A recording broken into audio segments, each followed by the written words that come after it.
आदि योगी, आदि गुरु, भैरव, भोलेनाथ, शंभू, शिव। हिंदू धर्म में जिन्हें देवों के देव महादेव और विनाश यानी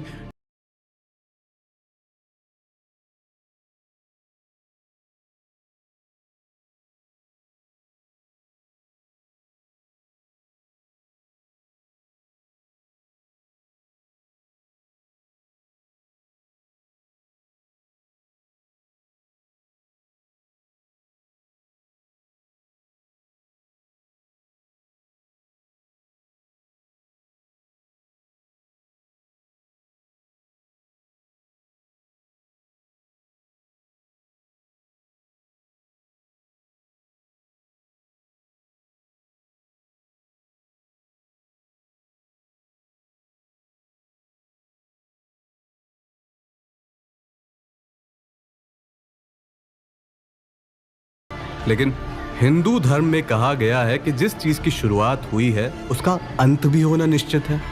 जब अंत होगा तभी तो एक नई शुरुआत होगी। तो इसलिए भगवान शिव त्रिमूर्ति में बेहद ही अहम भूमिका निभाते हैं।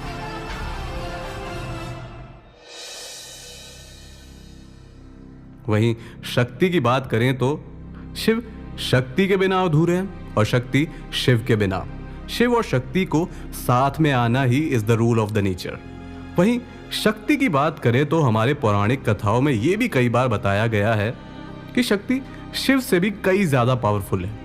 तो शिव और शक्ति का जो मिलन हुआ वो सबसे पहले सती और शिव के तौर पर हुआ ये कि ब्रह्मा जी ने पृथ्वी को आबाद करने के लिए अपने पुत्र दक्ष प्रजापति को सौंपा। तो दक्ष ने शक्ति को अपने संतान के रूप में जन्म लेने के लिए प्रार्थना की।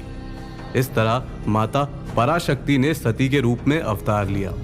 हालांकि इनके पीछे ब्रह्मा जी यह चाहते थे कि शक्ति सती के रूप में अवतार लें और शिव को प्रसन्न करें। हालांकि शक्ति जो है जब अवतार लेने वाली होती हैं तो वो दक्ष को एक चेतावनी भी देती है कि आपकी और ब्रह्मा जी की इच्छा से मैं इस नश्वर शरीर में जन्म ले रही हूँ, लेकिन मैं सिर्फ तब तक इस नश्वर शरीर में रहूंगी जब तक आप और मेरे फ्यूचर हस्बैंड मेरी इज्जत करेंगे।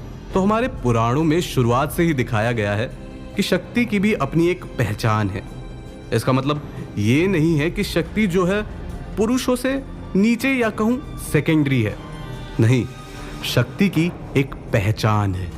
वो उतनी ही पावरफुल है जितना पुरुष है, या कहूं शायद उससे भी ज्यादा पावरफुल है। शक्ति की खुद की शर्तें हैं कि मैं इस नश्वर शरीर में जब तक रहूंगी जब तक मेरी इज्जत होगी।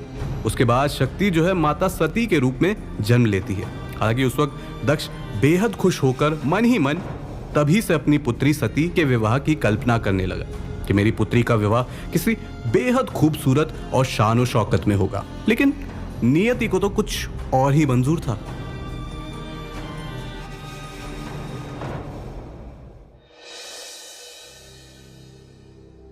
हुआ वही, जैसे ही सती बड़ी होती गई तो उन्हें शिव के बारे में पता लगता गया, और जैसे ही वे शादी के लायक हुई तो उनके मन में ये बैठ चुका था कि अगर शादी उन्हें करनी है तो वे शिव से ही करेंगी, वरना नहीं करेंगी।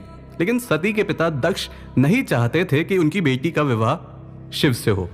वो समझते थे कि शिव उनकी पुत्री के लिए योग्य वर या कहूं डिजर्विंग हस्बैंड नहीं है। पर सती ने अपने पिता दक्ष की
और अग्नि में समा गई। तो कहा जाता है कि शिव जी को पता था कि ये सब होने वाला है, लेकिन जैसे ही शिवगण उनके पास ये बात लेकर पहुंचे कि माता सती ने अग्नि प्रवेश किया है, तो शिव जी क्रोध से भर जाते हैं। वो अपने इमोशंस कंट्रोल नहीं कर पाते और तांडव करना शुरू कर देते हैं। फिर वो अपनी 2 जटाएं उखाड़ते हैं, जिसमें से वीरभद्र और भद्रकाली का जन्म होता है, जो कि शिव के भयानक अवतार थे। दक्ष के महल तक वो पहुंचते हैं, सभी सेनाओं को, सभी देवी देवताओं को हराकर, और दक्ष का गला काट देते हैं। जिसके बाद खुद शिव जी भी दक्ष के महल में पहुंचते हैं। सती के शव को देखकर शिव जी रोने लगते हैं। सबके विनती करने पर महादेव बकरे का सर लगाकर दक्ष को वापस जिंदा भी कर देते हैं और सती का शव उठाकर वियोग में दर बदर भटकने लगते हैं।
है, लेकिन आप खुश नहीं हैं।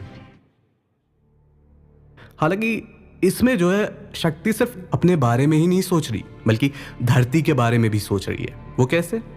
वो ऐसे कि ताड़कासुर एक असुर है और उसे वरदान मिला है कि अगर उसे कोई मार सकेगा तो वो सिर्फ शिव का पुत्र ही मार सकेगा। और ताड़कासुर जो कि ईवल है, सबको परेशान कर रहा है, देवताओं को भी। और जब तक शिव विवाह नहीं करेंगे तो पुत्र का जन्म कैसे होगा? सो एक वजह शक्ति के वापस जन्म लेने की ये भी थी। तो सभी देवता शिव जी के पास भी जाते हैं कि आपके लिए शक्ति आई है दोबारा, आप क्यों नहीं कर रहे शादी, नखरे क्यों कर रहे हैं? तो शिव जी भी उनकी बात मान जाते हैं।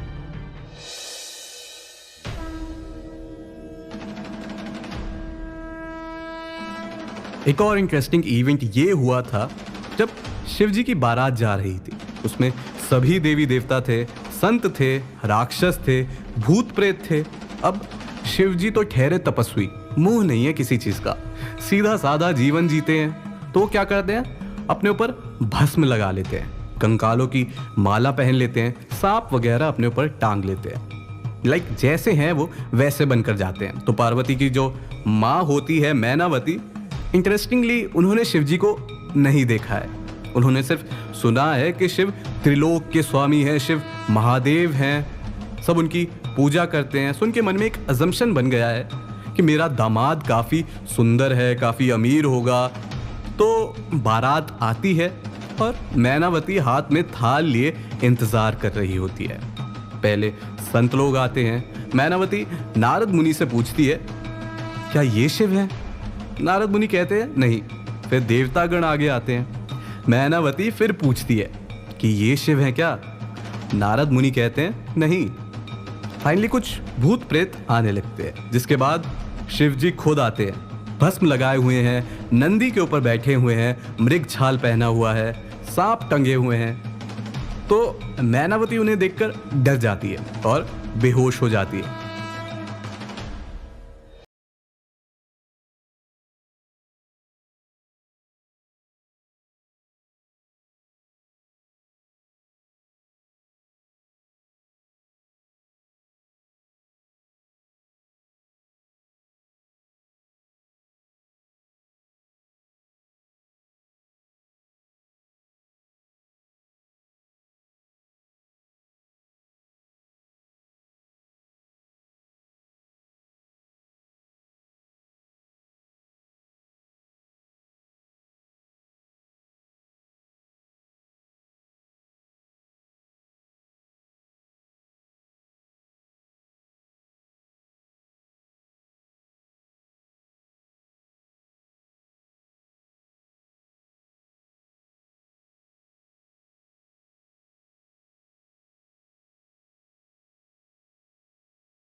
This is the beauty of शक्ति ऑल्सो।